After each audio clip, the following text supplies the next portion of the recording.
Anisan'ny firenena voasokajy ao anatin'ny PMA na ny pays moins avancé Madagascar misitraka ny fanohanana avy amin'ny OMC amin'ny alalan'ny fanarana sa cadre intégré renforcé zany isika nampahafantarana tamin'ny fomba ofisialy androany ny tetikasa iray antsoina hoe projet de la catégorie 1 manodidina azy ity dia ny tontolon'ny fampandrosoana zany mazava ho azy ao rahantsika ty fanadihadiana iray ity. Sery, koaka, gripa, isan'ny aretina mahazo vahana mahavony akamaroan'ireo ankizy amin'izao vanim-potoanan'ny hetsika izao. Ny fanasana ny orin-jaza, ny fanatonana mpitsabo ihany koa no vahaolana ahafahana misoroka izany ary ihany koa ny finanana sakafo ara-pahasalamana sy be vitamine. Zavatra voalohany indrindra tokony ataon'ny reny aloha ny ray aman-dreny raha vao misy tranga ohatra izay dia tokony manantona tombom-pahasalamana. Fa amin'izao le fisorohana fotsiny aloha dia tokony sasaina matetika ny orin-jaza farafahakeliny ny 4 isan'andro.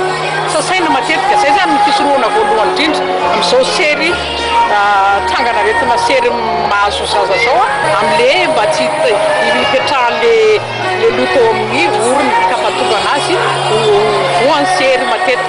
Raha ohatra kosa aloha hoe zaza hoe tsy afa-tsery foana misy antony manokana ao azonareo izay natao hoe misy zavatra tsy zakany zany ao amina toerana anankiray ohatra hoe misy mampiasa odi-moka, misy mifoka sigara, misy mampiasa ranomanitra ohatra zany dia mety amin'izay koa mety hoe mitranga foana le sery sy le toakan'le zaza. Dia izay amin'izay fotoana izay tokony zany ny ray aman-dreny manantona mihitsy ny tombom-pahasalamana.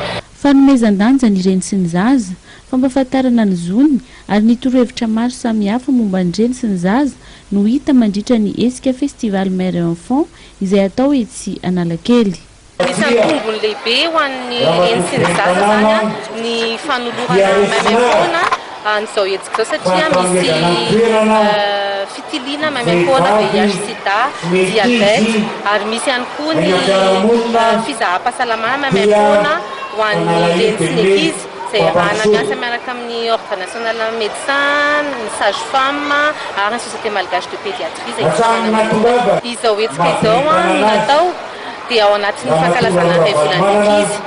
Dia ny mpiara-mombona fifampitohany amin'le hetsika dia ny UNICEF misaotra mankasitraka indrindra ny UNICEF mifanatotosana an'le hetsika dia ny mahazo kompania moa zany fikarakarana izy fa ao anatin'ny fiaramiasa miaraka amin'ny ministère fahasalamam-bahoaka sy ny tanàna Antananarivo izao hetsika izao. Misy ihany koa ny fitiliana maimaimpoana, ny tsimoka aretina VIH/SIDA sy ny diabeta mandritra ny 3 andro.